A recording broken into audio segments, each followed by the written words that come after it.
Одделението за внатрешни работи Кочани поднесе кривична пријава против ЈМ, 24-годишник и ЈАМ, 21-годишник, двајцата од Кочани, поради постојање основи на сомнение за сторено кривично дело насилство. На 13.11.2025 година, кај место викано Вила Вон град во Кочани, пријавените со тврди и метални предмети го нападнале ДЖС, 30-годишник од Крива Паланка, при што му го оштетиле неговото патничко возило.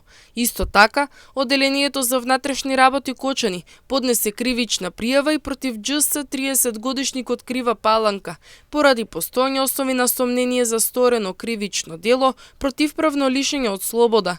На 13.11.2025 година, на место викано Вила Вон град, пријавениот со употреба на сила го ставил АМ, 21-годишник од Кочани, во патничко возило, го држал, а други лица кои седеле на задното седиште физички го нападнале, пошто го извадиле од возилото и заминале.